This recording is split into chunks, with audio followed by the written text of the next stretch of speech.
Hello. कैसे हैं? चलो देखते हैं, आज एक शॉर्ट वीडियो हम लोग ले रहे हैं and that is on nuclear reaction.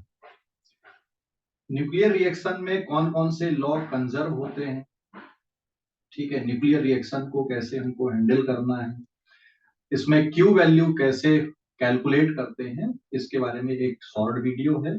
आप ध्यान से समझिए और देखते हैं। हम सपोज मैं यहाँ पे एक न्यूक्लियर रिएक्शन ले रहा हूँ and that nuclear reaction is, suppose ये एक X एक न्यूक्लियाई है, this is Y another nuclei. After nuclear reaction U और V के फॉर्म पे ये दो न्यूक्लियाई क्रिएट हो रहे हैं। X एक न्यूक्लियाई है, Y एक न्यूक्लियाई है, इससे नए न्यूक्लियाई बने U एंड V। साथ में मान लो एनर्जी रिलीज हो रही है, इसको मैं यहाँ पे Q से डिनोट कर दे रहा हूँ, that is called Q value. And जो मास है इस न्यूक्लियाई का mx, इस न्यूक्लियाई का मास my, इस न्यूक्लियाई का मास mu एंड v न्यूक्लियाई का मास है mv। एंड मैं इनकी वेलोसिटी लिख दूं, that is vx, that is vy, vu and vv, ये इनकी वेलोसिटी। क्लियर? सो हमने यहाँ पे न्यूक्लियाई कंसीडर किया, ये सभी हमने न्यूक्लियाई लिए, एटम नहीं है। हम लोग डिस्कस कर रहे हैं यहाँ पर न्यूक्लियर रिएक्शन। ओके, हम लोग डिस्कस कर रहे हैं यहाँ पे न्यूक्लियर रिएक्शन। सो देखते हैं इसमें कौन कौन से कंजर्वेशन लॉ इन्वॉल्व होते हैं न्यूक्लियर रिएक्शन में। तो मैं एक्स न्यूक्लियाई को डिनोट कर रहा हूं यहाँ पे X Z1 A1, Y nuclei is denoted by Z2 A2 and U nuclei is denoted by U Z3 A3 and V nuclei is denoted by Z4 and A4. So now conservation law involve in any nuclear reaction. कौन कौन से conservation law इसमें involve होते हैं, इसको हम लोग देखते हैं। तो कंजर्वेशन लॉ इसमें जो इन्वॉल्व होते हैं, सबसे first conservation of charge. Conservation of charge, charge हमेशा कंजर्व होता है। कोई भी न्यूक्लियर रिएक्शन हो, चार्ज हमेशा कंजर्व होता है। एंड यहाँ पे इन न्यूक्लियाई में चार्ज किसको डिनोट कर रहा है, यहाँ पे जेड को, जिसको एटॉमिक नंबर भी बोलते हैं या फिर ये नंबर ऑफ प्रोटॉन भी होता है। ठीक है, so this is Z1 plus Z2 is equal to Z3 plus Z4। हम इसको सिंपल वे पे लिख सकते हैं, summation of Zi is equal to summation of Zf। So charge हमेशा कंजर्व होता है, या प्रोटॉन नंबर हम बोल सकते हैं इसको। कंजर्वेशन ऑफ चार्ज, ये लॉ हमेशा वैलिड होता है। कंजर्वेशन ऑफ चार्ज हमेशा एप्लीकेबल है। कोई भी रिएक्शन हो, चार्ज हमेशा कंजर्व क्वांटिटी होती है। न्यूक्लियर रिएक्शन हो या फिजिकल रिएक्शन हो या केमिकल रिएक्शन हो, चार्ज हमेशा कंजर्व होता है। दूसरा, न्यूक्लियर रिएक्शन में conservation of mass number. Conservation of mass number A1 plus A2 is equal to A3 plus A4। हम इसको लिख सकते हैं summation AI is equal to summation AF। Conservation of nucleon number, conservation of nucleon number, ये भी हमेशा conserve होता है। न्यूक्लियॉन नंबर है, मास कंजर्व नहीं है। न्यूक्लियॉन नंबर इसमें कंजर्व होते हैं। न्यूक्लियॉन नंबर या मास नंबर हम जिसको बोल सकते हैं, न्यूक्लियॉन नंबर कंजर्व होता है। थर्ड लॉ जो इसमें कंजर्व होता है, conservation of linear momentum. Conservation of linear momentum, ये प्रिंसिपल भी हमेशा क्या है, वैलिड होगा न्यूक्लियर रिएक्शन में। कंजर्वेशन ऑफ लीनियर मोमेंटम इस तरह से लिखा जाएगा, दैट इज, हम इसको लिख सकते हैं, total initial momentum is equal to total final momentum. And total initial momentum is mx vx vector plus my vy vector is equal to mu vu vector plus mv vb vector. And fourth point जो आएगा, that is conservation of energy. Energy is also conserve. ठीक है, तो conservation of energy, किसी भी nuclear reaction में energy conserve होती है। तो यहाँ पे कौन कौन से टाइप की एनर्जी है, देखो न्यूक्लियॉन मूव कर रहा है ना, तो इसमें कौन सी एनर्जी है, काइनेटिक एनर्जी, ठीक है ना, न्यूक्लियॉन मूव कर रहे हैं, काइनेटिक एनर्जी इसमें। और दूसरी टाइप की एनर्जी हम लिख दें potential energy, but potential energy किस टाइप की नहीं पता। तो एक्चुअल में जो मास एनर्जी होती है, मास एनर्जी, उसमें सभी टाइप की पोटेंशियल एनर्जी इन्वॉल्व हो जाती है। तो कंजर्वेशन ऑफ एनर्जी में बेसिकली हम यहाँ पे दो टाइप की एनर्जी लिखने वाले हैं, एक है मास एनर्जी और एक है काइनेटिक एनर्जी। तो काइनेटिक एनर्जी का जो कंजर्वेशन है वो किस तरह से आएगा, यहाँ पे टोटल इनिशियल काइनेटिक एनर्जी या kinetic energy of reactant plus total initial mass energy is equals to total final kinetic energy plus total final mass energy. ठीक है, सो काइनेटिक एनर्जी के लिए हम लोग यहाँ पे लिख सकते हैं हाफ ऑफ एम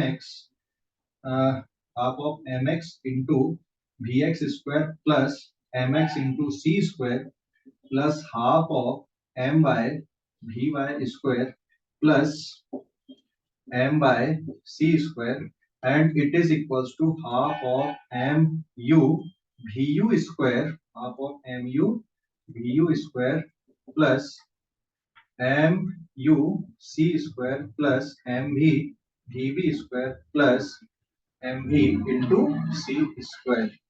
तो मैंने यहाँ पे कंजर्वेशन ऑफ एनर्जी लिखा है।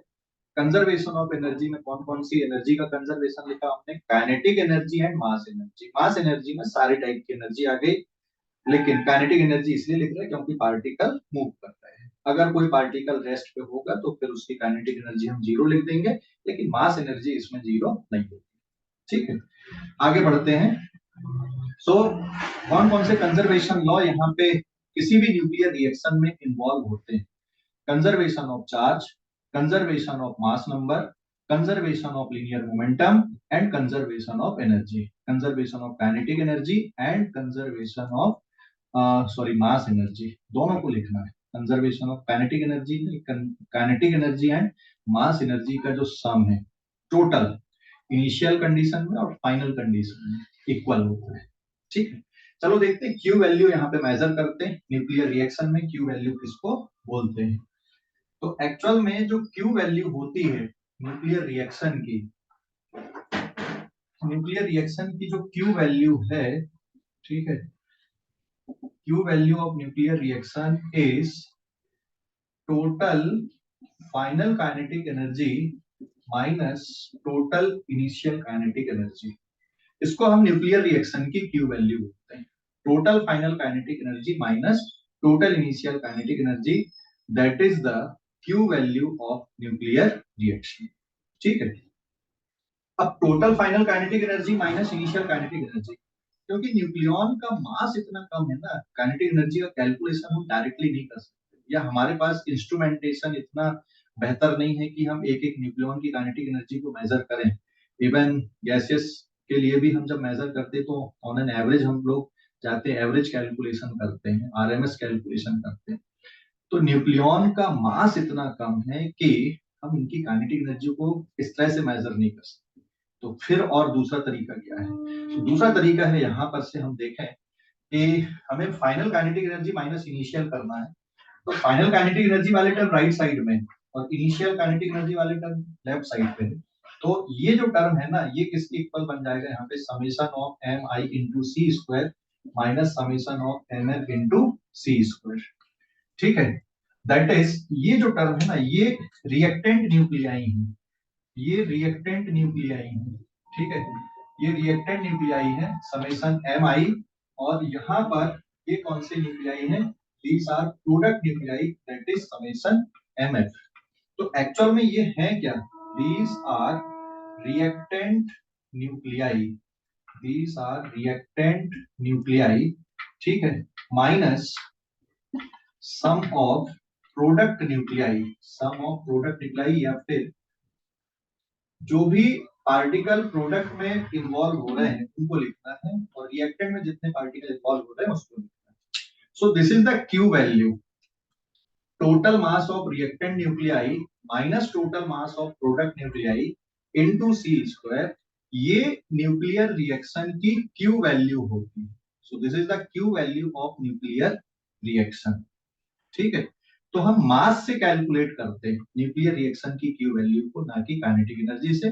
But total final kinetic energy minus total initial kinetic energy, that is the Q value of nuclear reaction. Okay, so आगे बढ़ते थोड़ा सा और हम। अब क्यू वैल्यू में तीन केस यहाँ पर इन्वॉल्व होते हैं। तो तीन केस कौन कौन से इन्वॉल्व होते हैं यहाँ पे क्यू वैल्यू के लिए? Either Q value is positive, negative और zero. Q value is positive, Q value is negative, Q value is zero. अगर क्यू वैल्यू पॉजिटिव आती है तो न्यूक्लियर रिएक्शन स्पॉन्टेनियस होता है, खुद से होता है, हमको कुछ करवाने की जरूरत नहीं होती। अगर क्यू वैल्यू नेगेटिव है तो वो न्यूक्लियर रिएक्शन खुद से नहीं होता, हमको बाहर से एनर्जी सप्लाई करनी पड़ेगी उस न्यूक्लियर रिएक्शन को परफॉर्म कराने के लिए। अगर क्यू वैल्यू जीरो आ जाए तो फिर न्यूक्लियर रिएक्शन होगा ही नहीं, वो सिर्फ एक इलास्टिक कोलिजन का एग्जांपल।